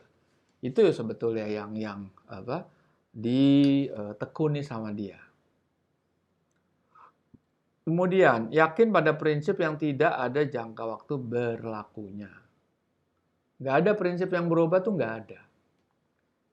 Prinsip dari tahun 1930 di bukunya Security Analysis dan Intelligent Investor dipakai sampai dia umur 90. Begitu yakinnya. Tidak bergeming, tidak bergeser satu titik pun. Keyakinan yang luar biasa. Tidak terpengaruh sama rumor, tidak terpengaruh pandemi, tidak terpengaruh subprime mortgage atau krisis di Amerika yang lagi jeblok, tidak pengaruh kepada global crisis, perubahan iklim, shortage daripada minyak, perang Irak, segala nggak ada urusannya sama dia. Prinsip berlaku selamanya. Tidak ada jangka waktu. Kemudian, banyak mempelajari dari kegagalan orang lain. Nah, ini bedanya. Kalau kita beli buku biografi, yang dibacakan success story-nya. Tapi hampir semua buku biografi, hanya cuma berapa sekelumit aja yang cerita tentang perjuangannya di masa lalu saat dia istilahnya merangkak menuju titik kesuksesan. Selebih itu cerita kesuksesan. Orang kan senang, kalau enggak bukunya nggak laku. Buku tidak akan pernah laku kalau Anda bicara sesuatu yang pahit. Sepanjang buku, sepanjang perjalanan itu cerita di buku, cerita pahit mulu. Kayak Anda nonton film istilah pahit mulu. Enggak. Lihatnya happy ending. Lihatnya kesuksesan. Emang itulah karakter manusia. Tapi Warren Buffett terbalik. Dia justru mencari kejadian-kejadian di mana orang tuh gagal. Bukan orang berhasil, bukan. Orang gagal. Karena dia sudah megang suatu prinsip. Prinsip itu akan pasti sukses. Dia yakin, aku yakin itu. Dia akan sukses dengan prinsip itu, makanya dia tidak akan bisa bergeser satu titik pun, satu senti pun tidak akan bergeser. Itulah keyakinan yang luar biasa. Udah batu keyakinannya. Makanya dilihat kegagalan orang lain. Nah, kemudian karakter yang berikut, bukan siapa yang benar, tapi apa yang benar. Wah, si ini sukses. Benar tuh, benar. Si Anu sukses. Yang dilihat bukan. Benar nggak yang dilihat? Atau hanya kebetulan? Atau hanya seasonal, cyclical? Dia tidak terpengaruh sama kesuksesan orang. Dia tidak waktu zaman-zamannya dia masih merangkak ya, dia tidak tergoda apapun sama kesuksesan orang, terus dia memfollow. Nggak bakal. Maka ini pelajaran buat anak-anak muda yang peserta dari seminar ini. Anda mempunyai nggak sikap karakter seperti ini? Kalau Anda bermimpi menjadi lokengong, Jangan harap Anda bisa mencapainya kalau Anda tidak mempunyai karakter seperti ini. Oke, terus berlawanan arah dengan mayoritas pasar. Contrarian investor. Orang panik, dia beli. Orang rakus, dia jual. Jadi betul-betul against all odds. Melawan arus. Nah, dia melakukan itu karena dia bisa mengukur resiko. Dan dia sangat yakin resiko itu bisa terukur. Tapi jangan salah, Warren Buffett juga pernah salah. Dia beli perusahaan Berkshire Hathaway itu bangkrut tuh perusahaan itu. Salah, meskipun harga murah. Harga murah, cheap price can be cheaper every day then get cheaper or get bankrupt, gitu kan? Nah, dia bisa mengukur tingkat risiko dan bisa mengukur potensi keuntungan yang luar biasa, yaitu makanya kan kekayaannya Warren Buffett itu berlipat ganda pada saat pandemi. Disitulah cash is a king. Kalau Anda punya gaya hidup yang hedonis, nggak akan pernah bisa. Sudahlah, percayalah sama saya, jangan pernah bermimpi jadi Warren Buffett atau bahkan jadi lokengong aja, nggak pernah bisa, udah. Tapi yang muda-muda, generasi yang masih muda, masih panjang. Ayo, get rich slow. Saya udah nggak bisa. Saya bukan generasi seperti Anda, tapi saya encourage, saya motivasi Anda untuk bisa mencapai itu. Anda masih muda. Saya nggak bicara yang muda-muda. Kalau yang sudah berumur senior ya bisa aja Anda melakukan, tapi tidak akan mencapai tingkatan seperti itu. Ngimpi nggak bisa, karena ini takes time. Oke, berikut. Bertindak menghasilkan keputusan yang tepat secara bersamaan. Nah, di sini. Berpikir sambil bertindak. Orang rata-rata berpikir, kebanyakan mikir, bingung. Makin banyak, makin keblinger. Akhirnya dia nggak tahu berbuat apa. Nah, Warren Buffett tuh bisa. Berpikir sambil bertindak. Tanpa dipengaruhi oleh faktor apapun. Faktor eksternal, berita pasar, emosi pasar, nggak ada itu. Apapun orang ngomong, orang nelpon, orang apa, dia nggak terpengaruh mau lihat TV sekalipun. Tidak, dia nggak melihat itunya. Bisa aja dia lihat TV. Lihat berita-berita CNN gitu. Tapi dia nggak akan terpengaruh. Berikut, melihat apa yang setiap orang lihat, tapi memikirkan apa yang tidak dipikirkan orang lain. Nah, ini menarik nih. Orang lihat dengan mata lahiriah kan. Pasti kelihatan apa yang terlihat kan. Tapi apakah orang itu, ya Warren Buffett itu memikirkan yang nggak dipikirkan orang. Artinya apa? Dia one step ahead. Orang nanti baru berpikir, oh iya tapi dia udah masuk duluan. Ya one step ahead itulah yang sulit ya. Karena untuk tidak terpengaruh sama faktor luar, faktor eksternal, tapi punya jati diri yang begitu kuat. Jadi Warren Buffett tuh yang betul-betul mengenal dirinya. Kalau Rockefeller tuh bilangnya begini, ya ini Rockefeller bukan orang Muslim ya, tapi dia orang terkaya di dunia pada masanya. Itu luar biasa, kekayaannya luar biasa Rockefeller. Dia tuh punya filosofi. Dia tidak percaya pada siapapun. Pada siapapun. Mau istri, mau anak, mau sahabat, siapapun, mau bosnya. Tidak percaya pada siapapun, hanya dua dia percaya. Kepada dirinya dan kepada Tuhan. Orang Muslim belum tentu bisa kayak dia. Nah, itu. Warren Buffett juga kayak gini orangnya, sama. Orang yang sukses tuh begitu semua. Nggak ada bedanya. Oke. Berikut. Masih di karakter value investor.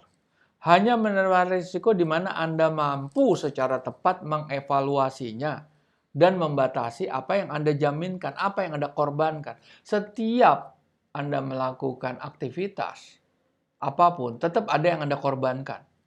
Kalau Anda ingin pergi dari tempat A ke tempat B, Anda harus berkorban waktu, Anda berkorban bensin, Anda berkorban untuk fokus waktu mengendarai, atau Anda harus bayar taksi dan lain sebagainya. Tetap ada. Tapi dia akan tahu, ini Warren Buffett dalam konteks ini, hanya bisa menerima risiko yang terukur. Terukur tuh artinya dia mampu secara tepat mengevaluasinya. Tetap ada unsur resiko di sini, tapi resiko yang terukur, resiko yang terkalkulasi, dan pasti ada pengorbanan, ada jaminan. Nah, kalau di investasi kan ada yang Anda jaminkan, apapun itu bentuknya. Nah, tapi bisa terukur, itu yang penting. Bukan orang sembrono, orang spekulasi, menjudi, uang dapur dipakai bubar, uang tabungan anak sekolah dipakai bubar, nggak bisa. Apalagi orang pinjaman bunuh diri, banyak kejadian yang bunuh diri karena kalah saham, banyak sekali. Oke, jangan mengejar popularitas. Tidak terjebak pada situasi di mana Anda harus menerima informasi dari ring 1. Informasi ring 1, katakan dari pemilik, katakan dari bandar, dari apapun yang dia menyebutkan, saya informasi A1. Dia tidak pernah terjebak. Dia hanya percaya pada evaluasinya sendiri dengan ilmu yang dia pahami. Dia nggak peduli itu. Ini orang betul-betul sangat tegar dan teguh dalam berprinsip. Tidak akan bisa bergeser sedikit pun. Oke. Tidak mengejar popularitas, karena umumnya banyak berita bagus yang muncul di TV, media, umumnya tidak berhasil. Rubbish. Dia nggak pernah lihat itu semuanya. Makanya lihat yang kayak di apa? Nah, ini rubbish semua ini di Telegram. Oke. Prinsip yang tegar dan ketenangan emosi yang luar biasa. Inilah luar biasa value investor yang berhasil seperti Warren Buffett. Oke. Temperamen tenang, pandangan jangka panjang, banyak melakukan lebih banyak penelitian, riset, analisa, kerjanya di belakang meja. Baca koran, baca majalah, melakukan kalkulasi, analisa, komparasi. Tenang, dia cool. Mau market gonjang-ganjing, mau pandemi harga turun saham tuh gila-gilaan, dia nggak pengaruh. Buktinya pandemi, dia tuh invest gila-gilaan, setelah pandemi ekonomi mulai pick up, dia bisa meraih keuntungan yang luar biasa sekali. Kayak di saham Apple, Anda bisa lihat di internet ya, di Apple tuh luar biasa, dapat berapa ribu triliun rupiahnya kalau dirupiahkan. Kemudian berdagang sedikit tapi tetap stabil di bawah berdagang lebih sedikit dan tetap stabil meskipun di bawah tekanan.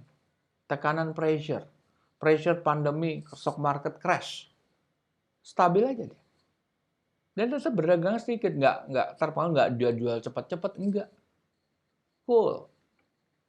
Tapi balik begini, dia pasti tidak semuanya dananya itu dialokasikan atau diinvestasikan di saham. Dia tetap punya dana-dana yang standby. Atau dia sudah melakukan penjualan dulu yang di-keep dananya sebagai cash. Makanya itu bahasanya cash is a king. Itu sebetulnya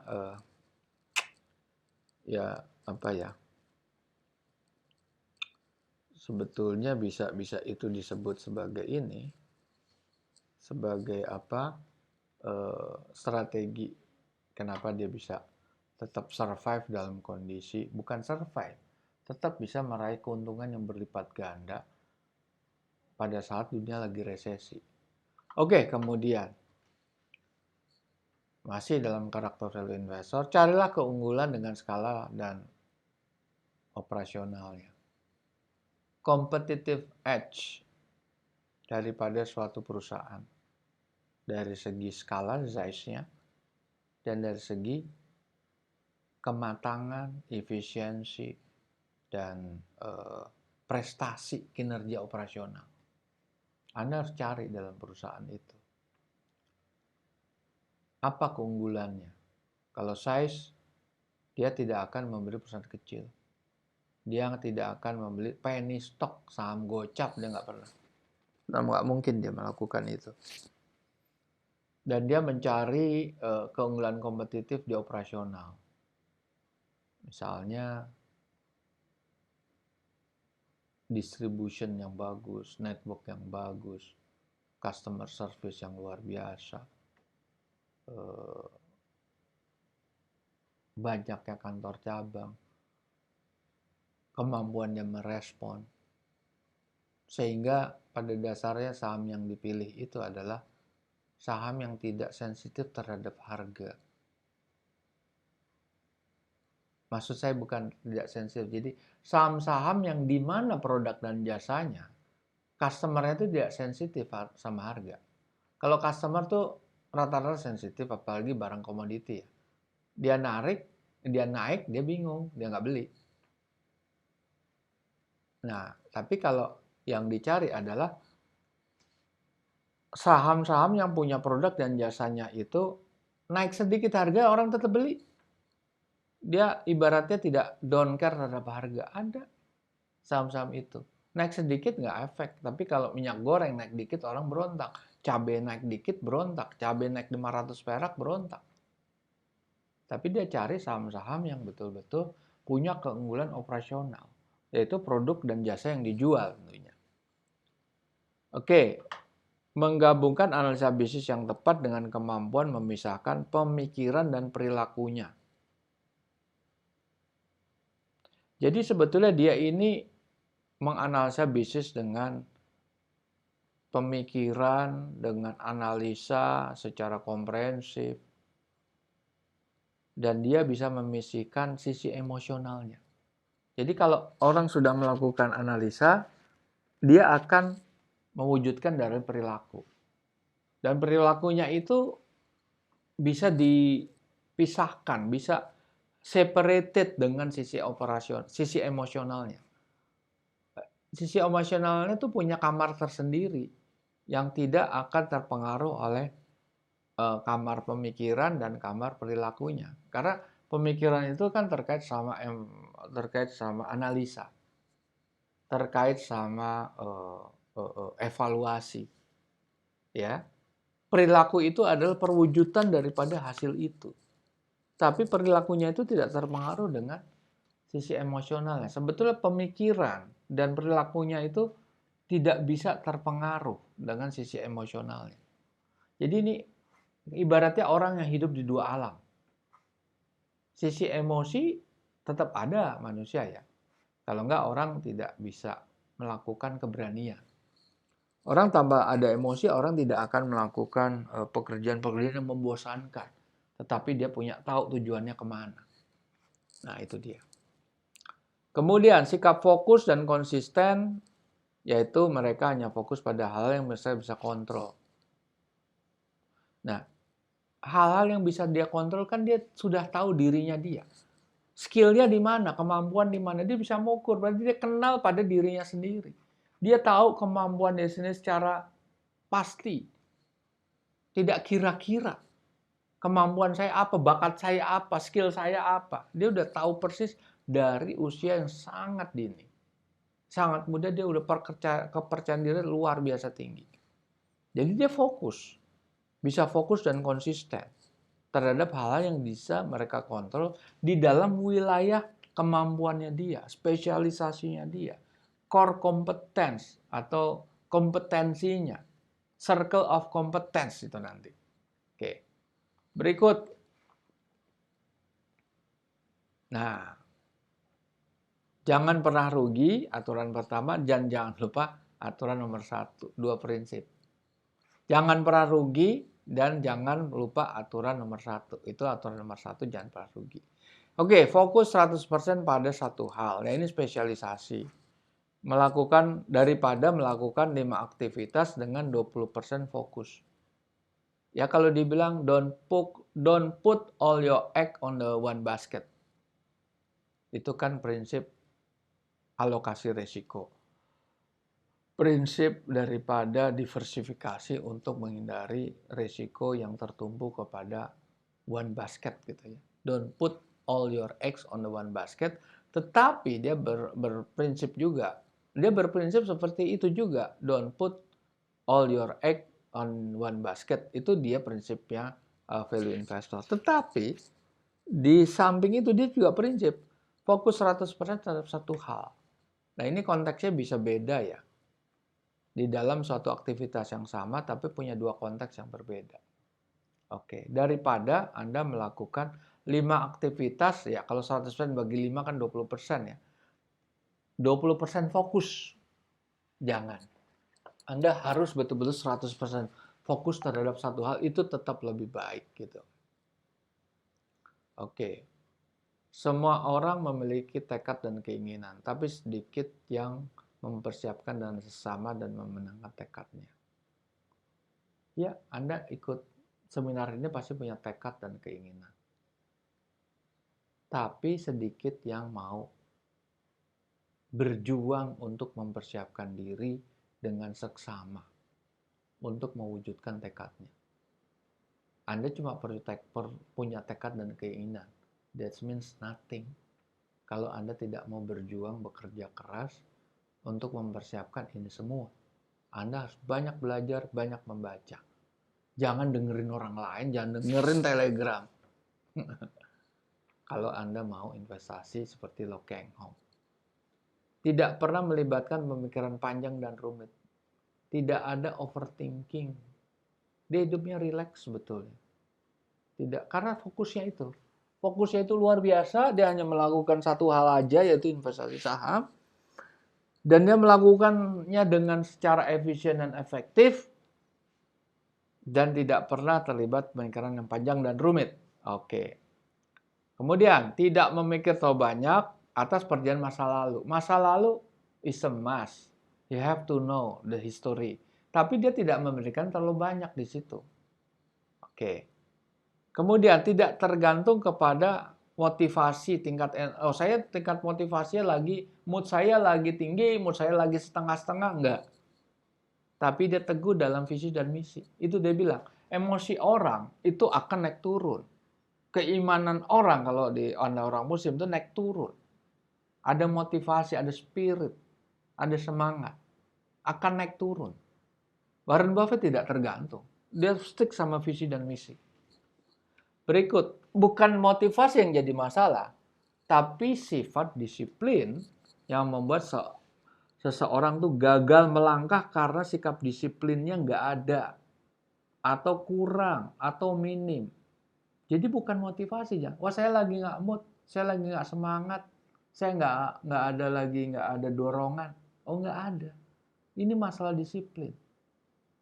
Mengejar sesuatu itu jangan tergantung mood, tergantung motivasi. Anda akan tidak kemana-mana kalau seperti itu. Oke, berikut. Disiplin bagi Warren Buffett adalah melakukan pengorbanan jangka pendek. Disiplin melekat pada diri sendiri dan sampai kita menyatakan sebaliknya. Disiplin itu melekat. Sejiwa, senyawa dengan diri sendiri. Disiplin itu pengorbanan jangka pendek. Karena akan menerima hasilnya. Kayak orang latihan, kayak orang kerja keras untuk mencapai sesuatu, ya kan? Tingkat disiplin yang konsisten dan rutin sangat penting di dalam meraih tujuan jangka panjang. Konsisten dan rutin. Oke. Kemudian, periode holding favoritnya memegang saham, holding saham itu selamanya, karena dia tidak membeli lembar saham, tapi dia beli perusahaan. tentunya kalau dia sudah cek valuasinya, nilai intrinsiknya turun, prospeknya udah tidak bisa dipertahankan, dia akan jual. Makanya dia tidak akan pernah menjual dengan harga peak yang tidak akan pernah. Jadi dia akan menjual begitu dia yakin bahwa prospeknya sudah tidak ada. Kayak perusahaan Washington Post yang dia hold itu selama 50 tahun. Kalau nggak salah tahun 77 dia beli, itu dijual di antara tahun 2010 ke atas. Itu kan ya 30, 40 tahunan lah, luar biasa ya. Berikut, kesabaran yang luar biasa diiringi sikap disiplin yang tinggi. Oke, tadi clear ya di situ.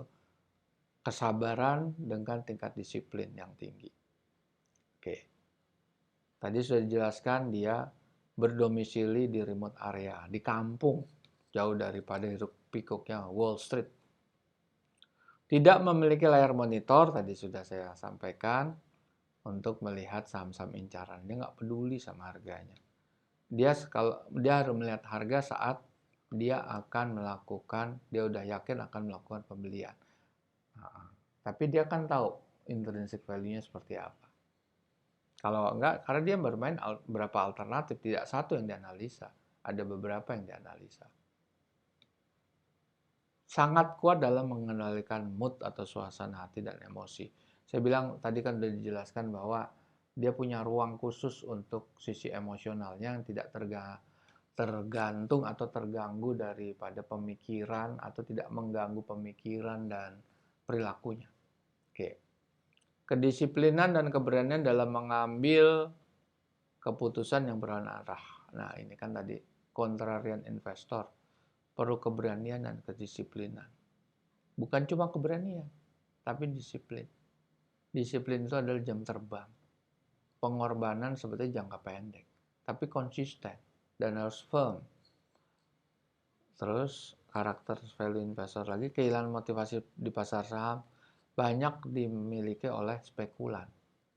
Dia tidak pernah kehilangan motivasi dan tidak tergantung pada motivasi.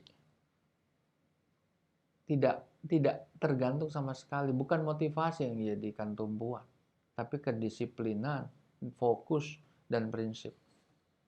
Oke, kehidupan manusia selamanya dikendalikan oleh dua hal, yaitu fear and greed, ketakutan dan keserakahan. Tadi udah dijelaskan bahwa kalau stock market crash, orang panik selling. Orang lagi booming, ini stock market, orang pada panik buying. Kalau dia karena dia tidak tergantung pada kondisi eksternal, dia akan sangat fokus dan dia bisa menjadi contrarian investor. Sulit sekali jadi contrarian investor. Sementara orang panik selling, dia panik buying. Sementara orang panik buying, dia panik selling. Luar biasa, luar biasa. Tapi bukan ada vocabulary panik tuh nggak ada dalam dirinya. Tapi dia konsisten. Dia bisa membeli dengan jumlah yang luar biasa besar. Oke, kehidupan manusia. Oke, itu udah ya. Kita berikut. Nah, membelanjakan uang untuk sekedar menunjukkan kepada orang lain banyaknya uang yang dimiliki adalah jalan tercepat untuk kehilangan hartanya kita. Dia tidak pernah mengekspos. Kekayaannya pun nggak pernah diekspos, tapi karena dia berinvestasi di pasar modal, orang ngelihat.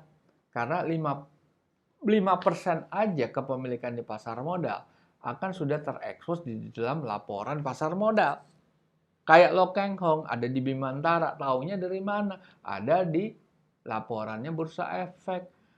Lo Keng Hong punya Petrosi, Lo Keng Hong punya Indika, Energi. Karena apa? 5% sahamnya ada di situ. Gitu. Kemudian dia tidak pernah expose, snob, tidak pernah itu dia. Tidak pernah menunjukkan apa gaya hidup yang bagaimana, nggak pernah. Kehidupan dia adalah private, bukan untuk publik. He has only private life. He has no public life. Tapi bukan berarti orang nggak bergaul. Dia banyak teman bergaul, happy-happy ya, dan lain sebagainya. Oke, berikut melakukan pemeriksaan fakta atas apa yang terlintas dalam pikirannya sebelum dia menerima. Jadi dia mengolah dulu.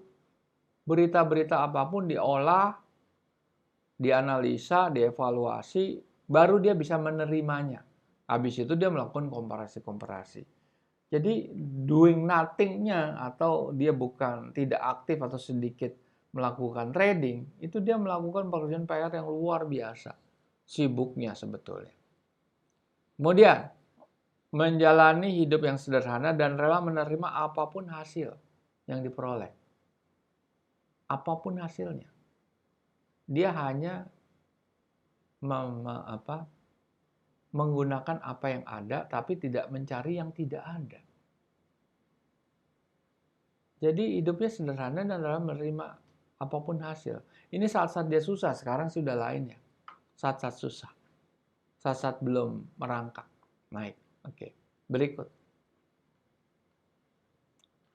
Tidak pernah, terutama pada saat berusia 50-an, berkomentar di depan publik di media apapun. Nah, sekarang dia udah umur 50-an, dia totally quiet, totally isolated. Dia nggak pernah ngomong, tapi dia ngomong tuh di umur 70-an. Ya orang udah umur 70 lah. Orang rata-rata udah mati ya umur segitu. Dia sekarang umur 90. Ya dia 75, apalagi dia sekitar 10-15 tahun terakhir dia banyak ngomong lah. Ya udah apa lagi yang dicari, udah kakek-kakek, udah opa-opa dia. Udah tua sekali tapi masih segar bugar. Masa depan bukanlah untuk diterka atau diprediksi, tapi dia menciptakan masa depannya sendiri. Ingat anak-anak muda yang ikut seminar ini. Anda harus menciptakan masa depan sendiri. Anda harus punya kepercayaan diri untuk bisa menciptakan masa depan Anda. Anda harus fokus. Anda harus tahu what you are doing. Anda harus tahu apa yang what you want. What you really want. Anda harus tahu. Oke, kehidupan ini tidak memiliki naskah tertulis, tapi Anda harus menuliskan naskah kehidupan Anda sendiri. Anda harus mulai dari sejak muda, sejak awal. Berikut. Dia punya hobi itu baca buku-buku investasi, biografi. Kegiatan itu ditujukan untuk memperkuat disiplin konsistensinya atas fokus investasinya.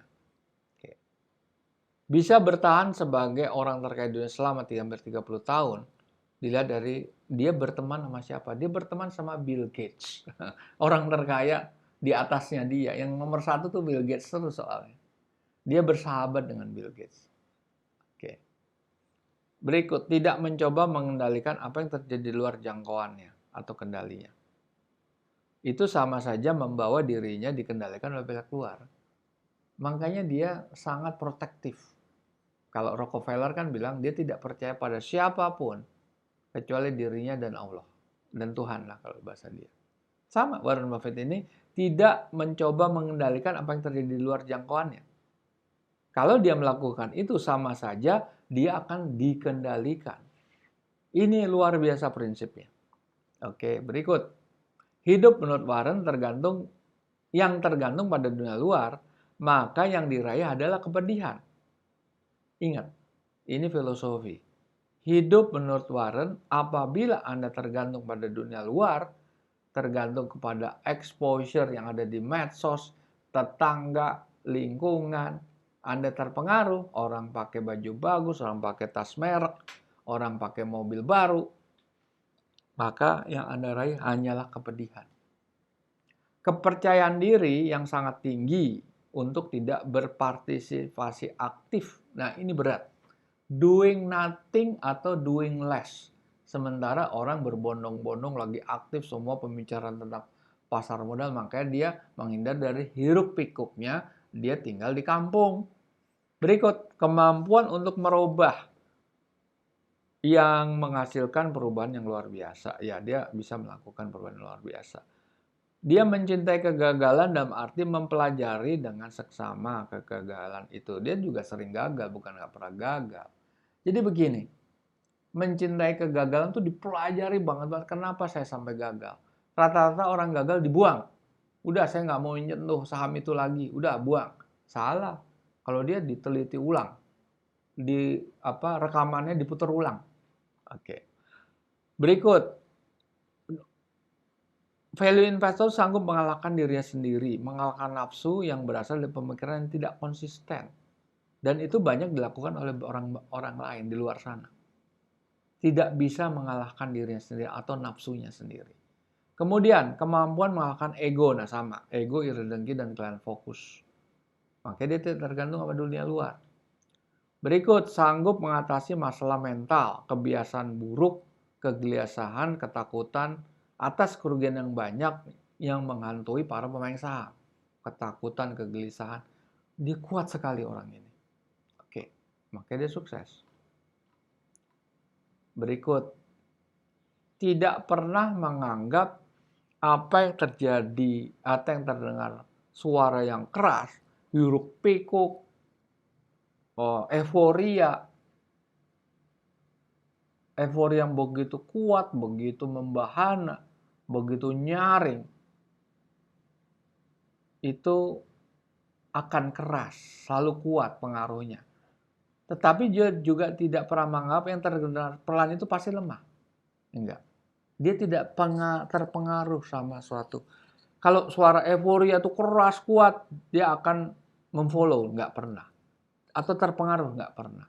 Apapun yang terdengar lemah, pelan sekali, dia terpengaruh, nggak mau dengar, nggak juga, dia akan mendengar itu.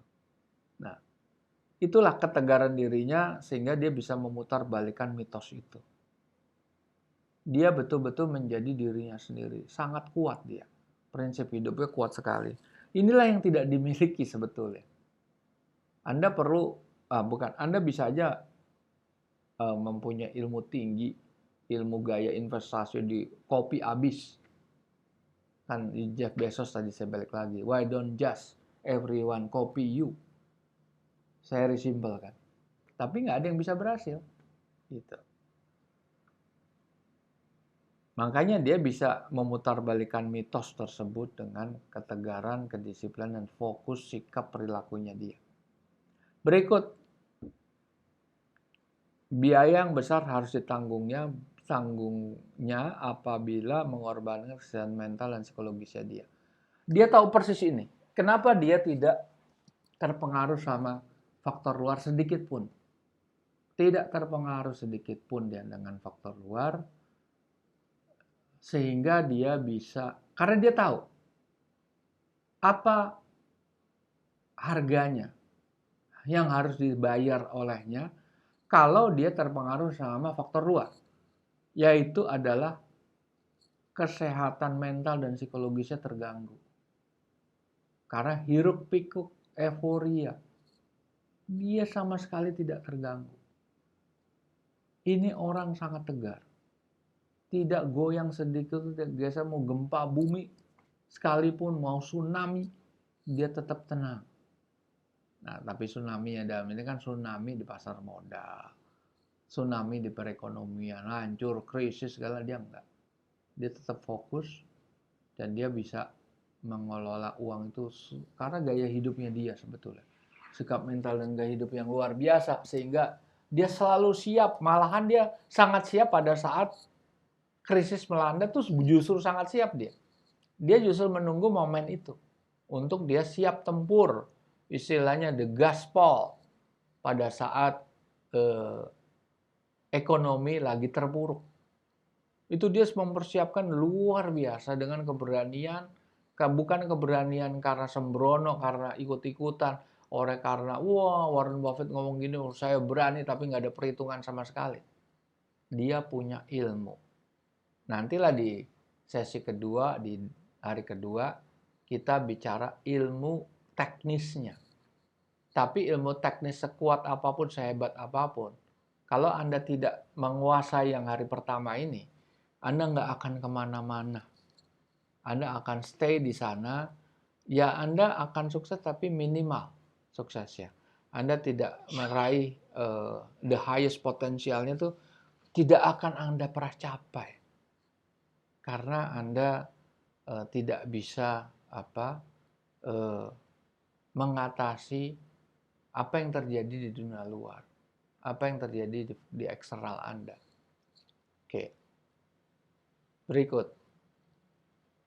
Jika Warren tidak mampu memperbaiki suatu hal, maka dia berhenti untuk melakukannya. Ada tawaran, wah saham murah, saham prospeknya bagus, dia bagus, tapi dia nggak bisa fix it. Jadi nggak akan melakukan lagi. Dia sudah, that's it, udah ditinggalin. Di drop aja. Berikut, banyak hal bias yang bisa diatasi dengan tidak terlalu keras berpikir. Oke.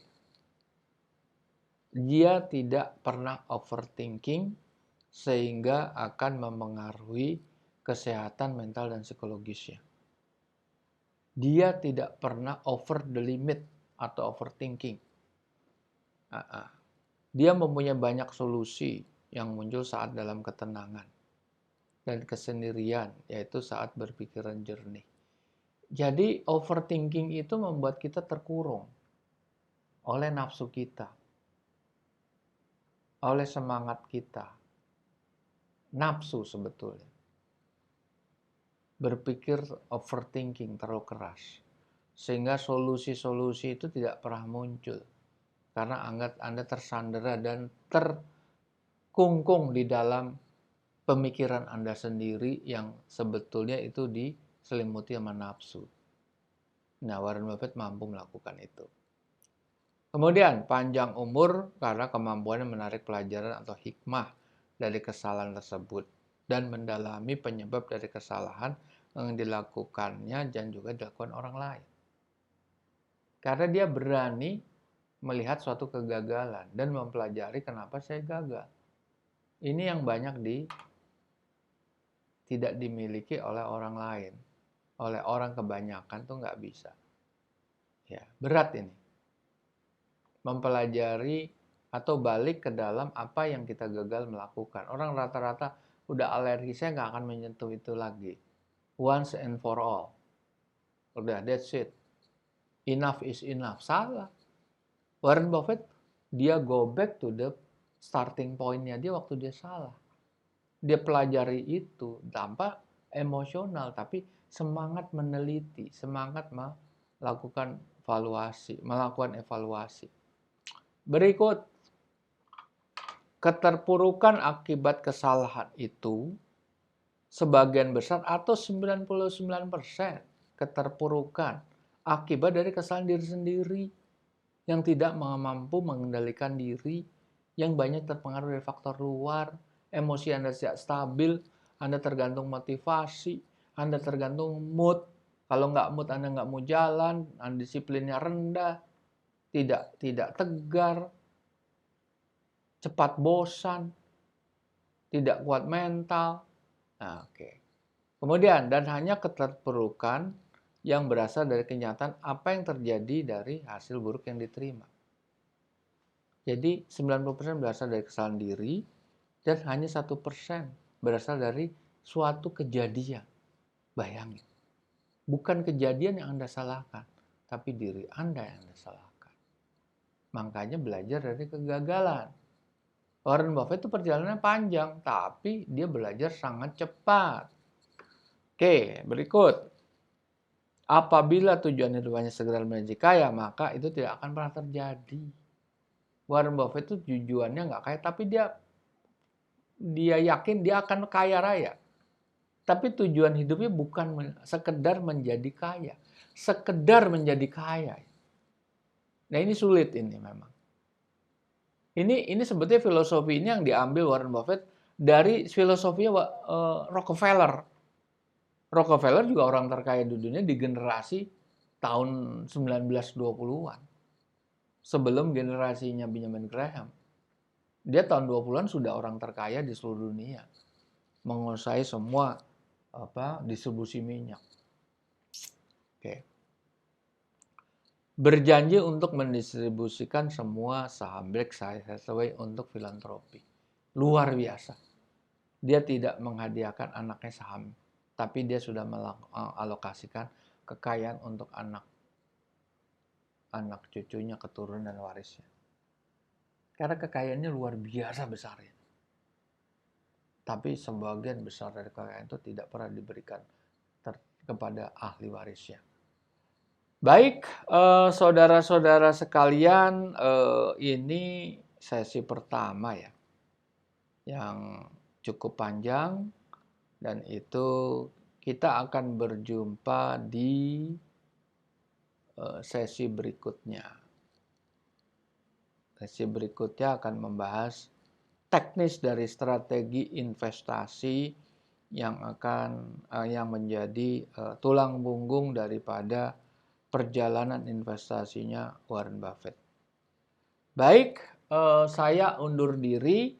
Mudah-mudahan di hari pertama ini Anda bisa menarik suatu hikmah pelajaran. Kalau Anda ingin menjadi, ada setidak-tidaknya seperti Lo Keng Hong lah gitu. Tapi yakinlah Indonesia akan menjadi negara besar karena kekayaan negara kita, dan Indonesia sudah menjadi